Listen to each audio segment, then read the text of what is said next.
কোনো মানুষের প্রকৃত চরিত্র বোঝার জন্য দেখা উচিত সে তার অধীনস্থদের সাথে কেমন আচরণ করে। আনাস ইবনে মালিক ছোট বয়সেই আপনার খেদমতে নিয়োজিত হয়েছিলেন।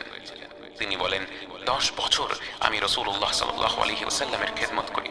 তিনি একটা দিনও আমাকে একবার বকাও দেননি, বরং যখন উম্মাহাতুল মুমিনিন অর্থাৎ রাসূল সাল্লাল্লাহু আলাইহি ওয়াসাল্লামের স্ত্রীরা কেউ আমাকে বকা দিতে যেতেন, তিনি তাদেরকে নিষেধ করতেন। যায়েদ রাদিয়াল্লাহু আনহু যখন দাস হিসেবে আপনার ঘরে ছিলেন এবং তার নিজের পরিবার তাকে খুঁজে পায় এবং আপনি তাকে অনুমতি দেন যে তিনি চাইলে তার আপন পরিবারের কাছে ফিরে যেতে পারে, যায়েদ তার আপন পরিবারকে হতবাক করে দিয়ে বলেছিল, আমি এই মানুষটাকে ছেড়ে কোথাও যাব না। যায়েদের বাবা বিক্ষুব্ধ হয়ে গিয়েছিল, বলেছিল, তুমি কি পাগল হয়ে গিয়েছো?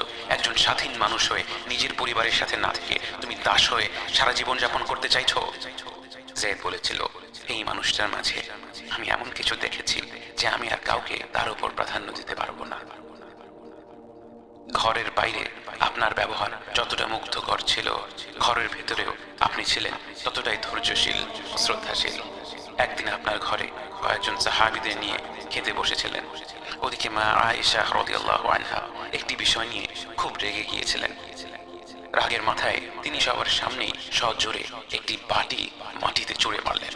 বাটিটি ভেঙে 2 টুকরো হয়ে গেল।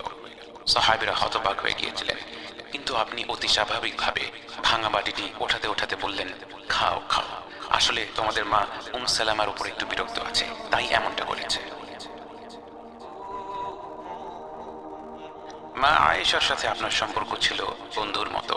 তার সাথে আপনি দৌড়ের প্রতিযোগিতা করতেন, তার নানা ধরনের শখ পূরণ করার চেষ্টা করতেন।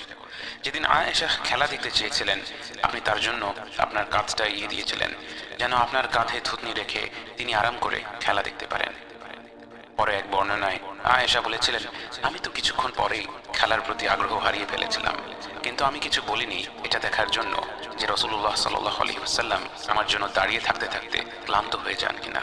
বরং এক পর্যায়ে আমি ক্লান্ত হয়ে পড়লাম, কিন্তু তিনি একটিবারও ক্লান্তি বা বিরক্তি প্রকাশ করলেন না। আপনার জীবদ্দশায় আল্লাহর হুকুমে আপনি কয়েকবার বিয়ে করেন, কিন্তু আপনার অন্যান্য স্ত্রীদের ব্যাপারে মা আয়েশা যতটা ঈর্ষাবোধ করতেন তার চেয়ে বহু গুণে বেশি ঈর্ষাবোধ করতেন আপনার প্রয়াত স্ত্রী, আপনার প্রথম ভালোবাসা খাদিজা রাদিয়াল্লাহু আনহার ব্যাপারে। তিনি মৃত্যুবরণ করার পরেও আপনি খাদিজার সাথীদের সম্মান দেখাতেন। কখনো কোনো পশু জবাই করা হলে তাদের ঘরে পাঠাতে ভুলতেন না। জীবনের শেষ পর্যন্ত তাদের সম্মান দেখানোর মাধ্যমে আপনি আপনার প্রথম ভালোবাসার মানুষটাকে সম্মান দেখিয়ে গিয়েছেন।